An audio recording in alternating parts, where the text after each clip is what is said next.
Sir ఇంకొకటి, ఇప్పుడు కృష్ణ గారి రేంజ్ అంటే పెరుగుతూ ఉండేది, అంటే యాజ్ ఎ స్టార్ గా.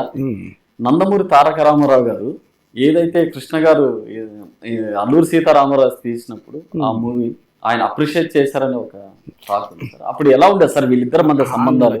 మాకు తెలిసి కృష్ణ గారు చాలా ఇంటర్వ్యూలో చెప్పారు, మనం అయితే వాళ్ళిద్దరిని కళ్ళారట్లుగా కృష్ణ గారి ఇంటర్వ్యూస్ ని, కృష్ణ గారు ఇచ్చే ప్రతి స్టేట్మెంట్ ని ఫాలో అయ్యే ఒక అభిమానిగా కృష్ణ గారు ఇచ్చిన ఇంటర్వ్యూస్ ప్రకారం మనతో కానీ ఎప్పుడైనా పరోక్షంగా ఎవరికైనా చెప్తున్నప్పుడు మనం వింటాం. కానీ సీతారామరాజు సినిమా నేను చెయ్యాలనుకుంటున్నానండి, ఇట్లా స్క్రిప్ట్ రెడీ చేస్తున్నాను, మీరు చేస్తున్నారంట, మీరు చేస్తే నేను డ్రాప్ అవుతాను అంటే, వద్దయ్యా నువ్వు ఇప్పుడు అప్కమింగ్ గా ఉన్నావు, బాగా పేరులో ఉన్నావు, అదే ఉంది గడ్డలు వేషాలు, ఆ సినిమా ఆడదు, నువ్వు చేయబాకు, నువ్వు చేయబాకు నేను చేయను అని చెప్పాను.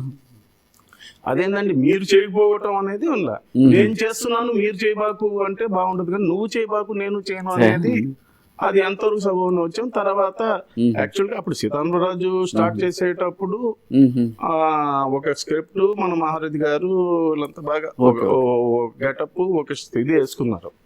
వేసుకుని ఇండస్ట్రీలో ఉన్న దాదాపు ఆల్మోస్ట్ ఆ రోజుల్లో ఆర్టిస్టులను దాంట్లో కమిట్మెంట్ చేసి అంతా అయిపోయిన తర్వాత ఇప్పుడు అంటే ఒక రకంగా కృష్ణ గారు ఎన్టీఆర్ కి అభిమాని, ఆయన దానికి బ్యాక్ స్టెప్ తీసుకోవటం ఎందుకు, ఇంతమంది అవుతారు అని చెప్పేసి ఆయన సక్సెస్ అయిపోయారు.